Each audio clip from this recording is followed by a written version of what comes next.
The room went silent, not because a price had been named, but because the most dangerous man in the room didn't look at the money. He looked at her, the maid, and in that moment, everything changed. Before we go any further, take 1 second and tell me where you're watching from. And if you like stories that pull you in and don't let go, subscribe now. This one gets deeper. Everyone at the table felt it. That shift. The kind that happens when a deal stops being business and becomes personal. The offer had been simple. Name your price. Cash. Territory. Silence. That was how wars ended in rooms like this. But the maid wasn't supposed to be part of the negotiation. She was invisible. She poured drinks. She kept her eyes down. She existed only when spoken to. Until the man everyone feared leaned back, calm, unhurried, and let his gaze settle on her like a final decision. No words. No explanation. Just a look that said, "She's mine." And the rival across the table realized, too late, that he had already lost. The rival's hand tightened around his glass, but he didn't lift it. He didn't need to. He already knew what that look meant. The maid stood frozen beside the table, her fingers stiff around the tray. She had felt eyes on her before, judging, dismissive, cruel, but this was different. This gaze didn't strip her down or push her aside. It weighed her, like she mattered. Her heart began to race, not because she understood what was happening, but because the air in the room had changed. The men had stopped talking. The room had stopped breathing. Even the quiet hum of the city beyond the glass walls felt distant. She kept her eyes lowered. She had learned long ago that looking up at powerful men only brought trouble. But the silence stretched and stretched. The rival finally spoke, forcing a laugh that didn't quite land. "That's not funny," he said. "She's staff." The man with white hair didn't look away. "She's what?" he asked calmly. The question was soft, almost polite. That made it worse. The rival straightened. "She doesn't belong in this. Name something else." Still, the gaze didn't move. The maid's breath came shallow now. She could feel it. Whatever decision had just been made, it had nothing to do with her consent. Her name hadn't been spoken. It never was. In rooms like this, people like her were background noise. Until they weren't. "She belongs exactly where I decide," the man said. "Not raised. Not threatened. Certain." The rival's face hardened. "You're crossing a line." A faint smile touched the man's lips, but it didn't reach his eyes. "You invited me to." That was when it became clear to everyone in the room. This wasn't a negotiation anymore. This was a claim. The maid's fingers trembled. A drop of wine spilled onto the polished wood, dark against the surface. She moved to wipe it instinctively, murmuring an apology under her breath. No one acknowledged it. Except him. "Leave it," he said. She froze again. That was the first time he had ever spoken directly to her. 2 words. Come. Controlled. But they landed heavier than any shout she'd ever endured. Slowly, she straightened, her eyes lifting despite herself.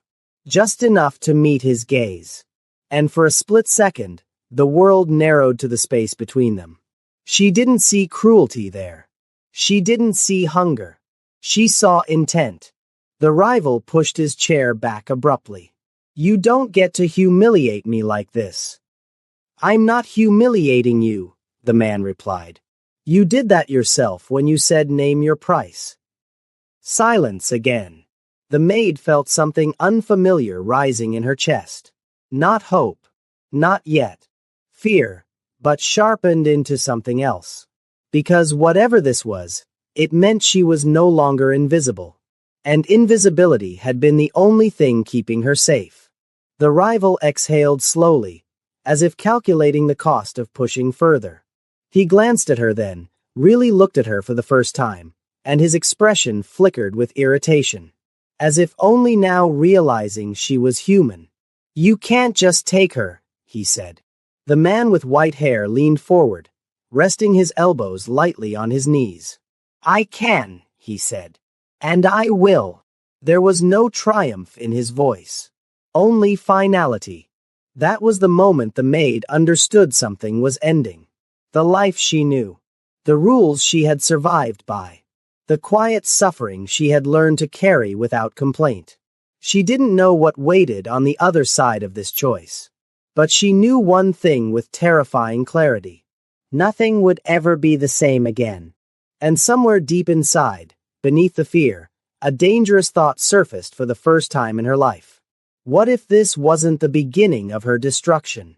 What if it was the beginning of her escape? Before we continue, take 1 second and tell me where you're watching from. And if you enjoy stories that build slowly and then refuse to let go, subscribe now. Because once this door opens, there's no turning back. The decision didn't end the meeting. It detonated it. The rival stood first, pushing his chair back with deliberate force, as if noise could reclaim control. The scrape of wood against polished floor echoed too loudly in the quiet office. You're making a mistake, he said. You think this ends here? The man with white hair didn't rise. He didn't even adjust his posture. He simply watched. Mistakes were emotional. This wasn't. The maid stood frozen, her tray still balanced in trembling hands. No one had told her to leave. No one had told her to stay. And in that silence, she understood something she'd learned too young. When powerful men argued, people like her were collateral. The rival's gaze snapped to her again, sharper this time. Calculating. You have no idea what you're stepping into, he said, not to the man across the table, but to her. Her chest tightened. The white-haired man finally stood. He was taller than she expected. Broader. Calm in a way that felt practiced, deliberate. He straightened his jacket with unhurried precision and turned slightly, placing himself, not fully, but enough, between her and the rival. That single movement rewrote the room. She doesn't need to, he said. That's my responsibility now. Now. The word landed like a door closing. The rival laughed, but it cracked halfway through. You don't own her. No, the man replied evenly. But you don't either. That was when the tension tipped from hostile to dangerous. The rival took a step forward. Just one. Close enough that the maid could smell the sharp bite of wine on his breath. Her instinct screamed to step back, to shrink, to disappear, but she couldn't. Her legs refused to move. The white-haired man's voice dropped. I wouldn't. That was all. The rival stopped. Not because of volume. Because of certainty. For a long moment, no one spoke. Then the rival exhaled, slow and controlled, as if filing the moment away for later. This isn't over, he said. It is, came the reply. For tonight. Security appeared as if summoned by the pause itself. The rival shot her one last look, resentment sharp, wounded pride burning, and then he was gone. The doors closed behind him with a final, heavy sound. Only then did the maid realize her hands were shaking badly enough that the tray rattled. She lowered it carefully onto the table, eyes still downcast. I'm sorry, she whispered. I didn't mean to spill earlier. The man turned to her. Up close, his presence was overwhelming. Not loud, not aggressive, but precise. Controlled. His eyes were dark and unreadable, his expression impossible to soften or harden. You don't need to apologize, he said.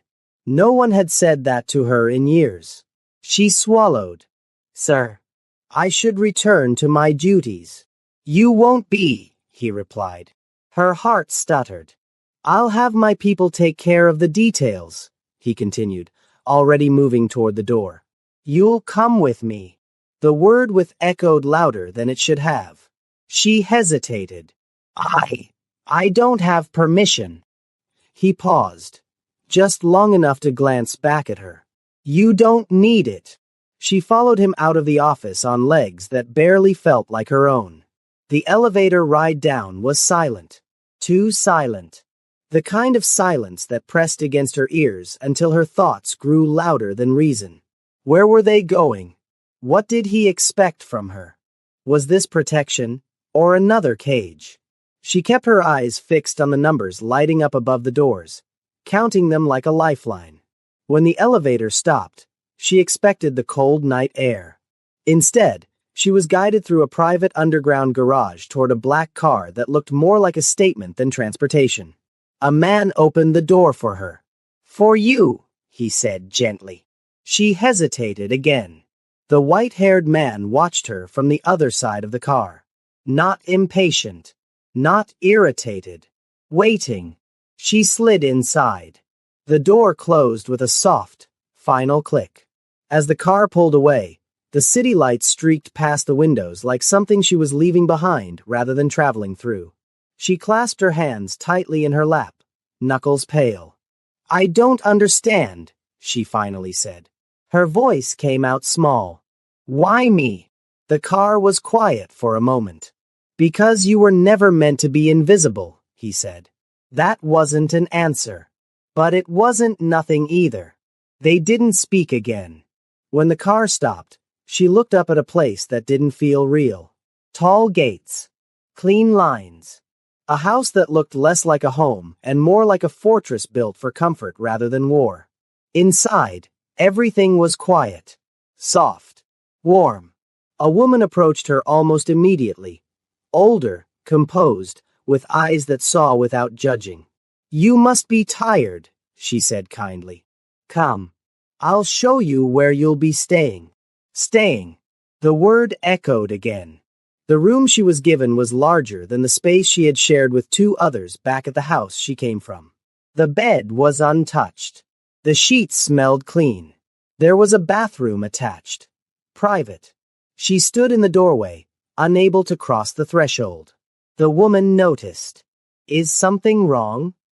She shook her head quickly. "No. I don't want to do anything wrong." The woman's expression softened. "You're safe here." Safe. She nodded, though she didn't yet know what that meant. That night, she lay awake listening to the unfamiliar quiet. No shouting. No slammed doors. No footsteps pacing outside her room. Just silence. And somewhere beneath the fear and uncertainty, something else began to stir. Relief. The next morning came too quickly. She rose early out of habit, dressing carefully in the same worn uniform she'd arrived in.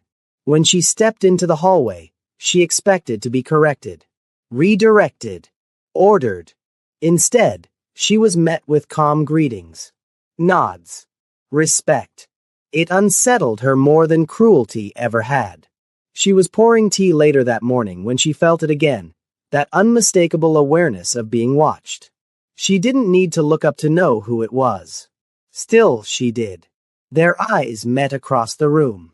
There was no hunger there. No judgment. Only assessment.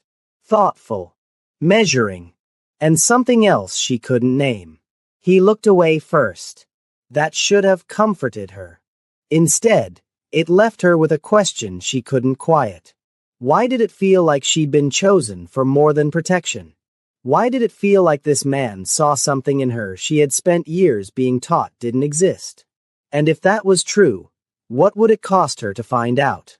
So tell me, if you were her, would you trust the silence that follows power, or fear the moment it finally speaks? The first rule she learned in the new house was simple. Nothing was accidental. Every movement had purpose. Every silence carried meaning. Even kindness here felt deliberate, measured, intentional, as if it had been tested before being offered. That unsettled her. She moved through the day carefully, half expecting someone to remind her she didn't belong. But no one did. The staff spoke to her like an equal. Some even deferred to her, stepping aside in hallways, offering help before she asked. It made her chest tight. Back where she came from, respect had been something you earned by disappearing. Here it was given too easily. By the third day, she realized something else. She was never alone, but she was never watched openly either. Guards moved quietly.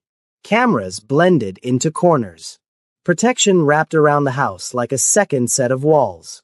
Around her. Not once did anyone tell her she couldn't leave. That frightened her more than locked doors ever had. That afternoon, she stood in the kitchen staring at a bowl of untouched fruit, her thoughts spiraling until a calm voice broke through. "You haven't eaten." She turned sharply. He stood a few steps away, jacket off, sleeves rolled just enough to expose the tattoo along his wrist. He hadn't announced himself. He never did. "I wasn't hungry," she said quickly. He studied her for a moment. "That's not what your body says." Heat rushed to her face. "I'm fine." He nodded once, accepting the answer without believing it. "Sit." It wasn't a command. That somehow made it harder to resist. She sat. He poured water into a glass and slid it toward her across the counter. Their fingers didn't touch, but the space between them felt charged anyway. "You don't owe anyone here anything," he said. "Not work. Not gratitude. Not obedience." She wrapped her hands around the glass. "Then why am I here?" The question had been clawing at her since the first night. His gaze held steady. "Because I didn't like the way you were treated." That was it. No speech. No justification. No explanation that made sense of everything he'd risked. Her throat tightened. "People don't do that." "I do." She searched his face for something. Pity, expectation, a hidden cost, but found none. "What happens now?" she asked quietly. "Now," he said, "you decide who you want to be when no one is hurting you." The words landed heavier than threats ever had. That night, sleep came in fragments. Dreams of hallways she couldn't escape. Voices calling her name without sound. Hands reaching for her, pulling her back into a life she no longer recognized. She woke just before dawn, heart racing. For the first time in years, there was no immediate fear waiting for her when she opened her eyes. Only space. By the end of the week, the world outside the gates remembered her existence. It happened in a grocery store. She had insisted on going herself. "Small things first," she'd said. "Independence in pieces." The older housekeeper had smiled and agreed, assigning a guard who kept his distance, pretending not to watch. She was comparing prices when she felt it. That old sensation. The one that told her to brace. She turned slowly. Her former life stood a few feet away. The woman's eyes raked over her first, head to toe, lingering on the new coat, the calm in her posture, the absence of fear. Then the man beside her noticed too. Recognition hit like a slap. "Well," the woman said sharply. "Look who decided to upgrade." The air thinned. "I didn't know they let staff wander off now," the man added. "Or did you run away?" People nearby pretended not to hear.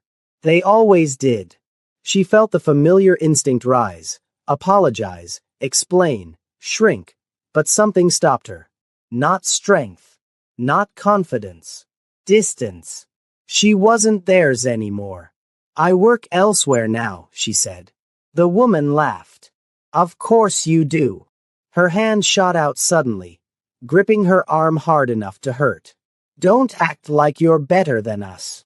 The guard moved instantly. So did he.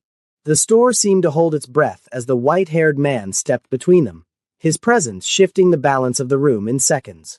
"Let her go," he said. The woman scoffed. "Who do you think you are?" He didn't answer her. He looked at the man instead. The one who had signed her paychecks. The one who had looked away every time she cried. Recognition flickered. Fear followed. Hands released her arm immediately. "You don't touch what's under my protection," he said softly. The silence that followed was absolute. People stared. Phones hovered.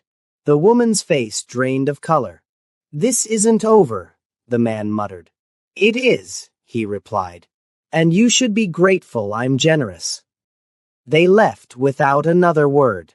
In the car, her hands shook uncontrollably. "I didn't want trouble," she whispered. "You didn't cause it," he said. "You survived it." That night, consequences began to unfold. Accounts froze. Contracts dissolved. Partners vanished. The empire that once stood tall on intimidation and neglect began to crack. Not loudly, not dramatically, but efficiently. She heard whispers of it through staff conversations, caught glimpses of news headlines scrolling past screens. He never spoke about it. Until she asked. "Is it because of me?" she said one evening, standing at the edge of his office. He looked up slowly. "It's because of choices." That answer told her everything. Days later, the apology came. Public. Recorded. Carefully worded. They stood before cameras and admitted wrongdoing. Admitted cruelty. Admitted guilt. They asked for forgiveness. From her. She watched from the side of the room, heart pounding. The weight of it pressed down hard. Years of silence suddenly demanding resolution. He didn't look at her. He didn't guide her. He didn't rescue her from the moment. He let her choose. "I accept your apology," she said at last. "But I don't forgive you." Gasps rippled. "I accept it because I'm done carrying what you gave me. But you don't get access to me again. Ever." She walked away before they could respond. Later, alone, the tremors came. He found her in the garden, sitting on a stone bench, staring at nothing. "You were strong," he said. "I was terrified," she replied. "They're not opposites." She exhaled shakily. "Why are you doing all this?" He considered her carefully. Because power means nothing if it's only used to take. For the first time, she saw the weight he carried. Not arrogance, not control, but responsibility sharpened by regret. Something shifted then. Not romance. Not comfort. Understanding. And with it came a dangerous question she hadn't dared to ask before. If this man could change her life so completely, what would it mean to stand beside him, not under his protection, but as his equal? And would choosing that future cost her the safety she had just begun to feel? Before we continue, tell me this. Do you think power redeems a man, or only reveals who he's always been? The apology didn't bring peace. It brought attention. Within days, her face was everywhere. Blurred in some clips, clear in others. Headlines danced around her name without ever saying it outright. Former maid at center of corporate scandal. Powerful businessman admits wrongdoing. Quiet woman refuses forgiveness. She tried not to look. Tried to stay inside the walls that had begun to feel like shelter instead of confinement. But the world had noticed her. And the world never noticed gently. One evening, as dusk settled into the garden and the lights flickered on one by one, she found him standing at the edge of the terrace, phone pressed to his ear. He wasn't speaking loudly, but his tone was clipped, precise. The kind of voice that ended conversations before they began. "Yes," he said. "I'm aware." A pause. "No," he continued. "She doesn't need to see that." Another pause. Longer this time. "If anyone approaches her without my consent," he finished calmly, "we'll have a problem." He ended the call and turned. He hadn't known she was there until their eyes met. "They're pushing," she said quietly. "Yes. Because of me. Because they think you're leverage." The word made her stomach twist. "I don't want to be that," she said. "You aren't," he replied. "They're just late to understand it." She stepped closer, the distance between them shrinking in a way that felt intentional now. Not rushed. Not forced. Just honest. "What happens if I leave?" she asked. He didn't answer immediately. "That depends," he said at last, "on whether you want to run or choose." The question lingered between them long after he walked away. That night, she packed a small bag. Not because she planned to go, but because she needed to know she could. She sat on the bed staring at it, fingers resting on the zipper, heart racing as if she were already halfway out the door. 4 years, survival had meant staying small, staying still, staying unseen. Now she had space. And space demanded decisions. A knock came softly at the door. She didn't answer at first. "It's me," came the calm voice. She opened it. He stood there without his jacket, sleeves rolled up, hair slightly undone. Less armor. More man. "You don't have to stay," he said. "I know. But if you do," he continued, "it won't be because you owe me." She searched his face. "Then why did you choose me?" He didn't look away this time. "Because you reminded me of something I lost a long time ago." Her breath caught. "What?" "Innocence," he said. "And the cost of ignoring it." They stood in silence, the air thick with things neither of them had said. "I don't want to be protected forever," she said. "I wouldn't allow it," he replied. A beat. "I want to learn," she continued. "To work. To be more than what they made me." "Then you will," he said simply. The next morning, everything changed. He didn't announce it. He didn't ask permission. He simply brought her into the room. Executives went quiet when she entered. Eyes flicked toward her, then away. The weight of the moment pressed down hard, but she kept her shoulders straight. "This is her," he said. "She'll be sitting in. No explanations. No justifications." Obedience followed. She listened more than she spoke. Learned the rhythm of power, the way decisions were shaped before words ever touched them. She saw how he moved through rooms, never rushing, never explaining more than necessary. And she realized something unsettling. He wasn't feared because he was cruel. He was feared because he was fair and unstoppable. Halfway through the meeting, her phone buzzed in her pocket. She ignored it at first. Then it buzzed again. She excused herself quietly and stepped into the hall. The message was short. "We need to talk. In person." Her chest tightened. She knew the number. She showed it to him when she returned. His jaw set, not in anger, but in calculation. "Do you want to?" he asked. "No," she said immediately. Then hesitated. "But I think I should." He nodded once. "Then you won't go alone." Before we continue, if you're still with me, pause for a second. Like the video, subscribe if you haven't, and tell me in the comments. Would you have gone back to face them, or blocked the number and moved on? They met in a quiet restaurant. Neutral ground. Public enough to stay civil. The woman looked smaller than she remembered. The man older. Stripped of the power they once wore so easily. "You look well," the woman said stiffly. "I am," she replied. They stumbled through apologies again. Less polished this time, more desperate. Talked about pressure. About misunderstandings. About consequences. She listened. Then she stood. "I didn't come for this," she said. "I came to make something clear." Their eyes locked onto hers.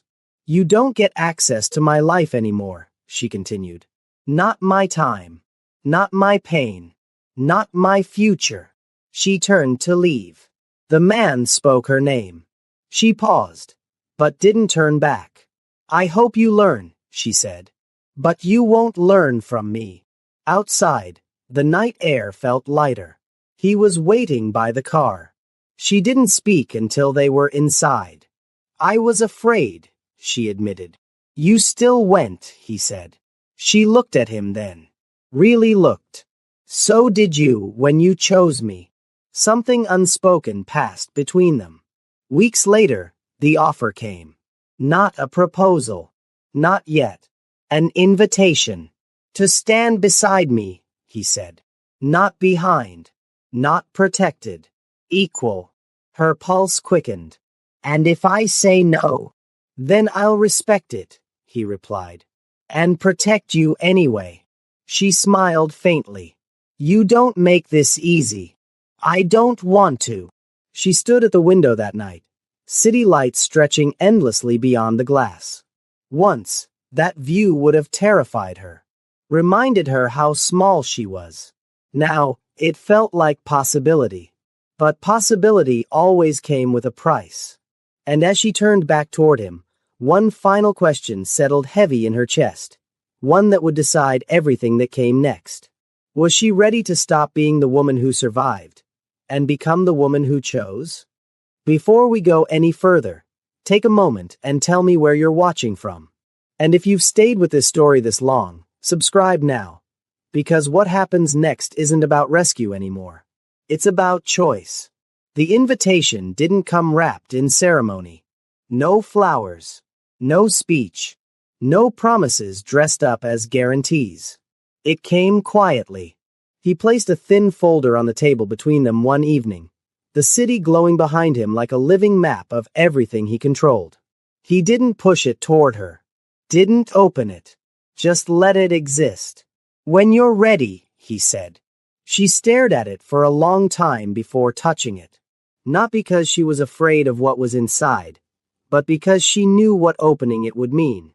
Crossing a line she couldn't uncross. I don't want to be saved, she said finally. He nodded once. I never tried to save you. I don't want to be protected like a possession. You aren't. I don't want to owe you my life. His gaze softened, not weakened, but human. Then don't. She opened the folder. Inside were plans. Not contracts of ownership. Not restrictions. Opportunities. Education. Access. A path forward that didn't erase where she'd come from, but didn't trap her there either. You built this for me, she asked. I built it with you in mind, he replied. The rest is yours. The words settled slowly, like snow that didn't sting when it touched skin. Days passed. Then weeks. She studied, learned, spoke more in rooms that once would have swallowed her whole. She stumbled, corrected herself, asked questions without apologizing for them. And something shifted, not just in her, but in the way people looked at her. They no longer saw the uniform she used to wear. They saw her presence. That unsettled some of them. It angered others. The pushback didn't come loudly at first. It came in murmurs, side glances, invitations that stopped arriving, smiles that didn't reach eyes. Then it came directly. A meeting she wasn't supposed to attend. A room filled with men who remembered her silence and resented her voice. One of them laughed when she spoke. Another interrupted her mid-sentence. She felt the old instinct flare, withdraw, disappear, let it pass. But she didn't. She finished her thought. Slowly, clearly, without raising her voice. The room went quiet. Afterward, she found him standing alone near the windows. You didn't intervene, she said. I didn't need to, he replied. The pride in his eyes startled her. Not ownership. Not satisfaction. Respect. That night, she sat across from him at dinner, the space between them charged with everything they still hadn't named. What happens if this ends badly? She asked. Then we survive it, he said. Separately or together. She studied him. You don't fear losing me. I fear limiting you, he answered. That was when she understood the difference between control and confidence. The past didn't disappear quietly. It never does. The woman who once humiliated her appeared again, this time not pleading, not apologizing, but threatening. Lawsuits. Stories. Rumors designed to stain what had been rebuilt. The response was swift. Not violent. Not dramatic. Effective. Truth dismantled lies faster than force ever could. When the dust settled, there was nothing left to fight over. Only aftermath. One evening, she stood alone in the garden again, the place where so many turning points had passed unnoticed by the world. He joined her without a word, standing at her side, not ahead of her. I'm tired, she admitted, of fighting. Of proving, she said. Of being defined by what I escaped. He turned to her then. Fully. No walls. No strategy. Then don't let them define the ending. She breathed out slowly. And if I choose something ordinary? He smiled faintly. Ordinary is freedom when it's chosen. Silence wrapped around them. Not tense. Not heavy. Honest. I don't want to stand beside you because you're powerful, she said. Good. I want to stand beside you because you see me. His voice dropped. Then stay. She did. Not that night. Not immediately. But she stayed in the way that mattered. Months later, the ceremony was small. No cameras. No spectacle. No audience hungry for symbolism.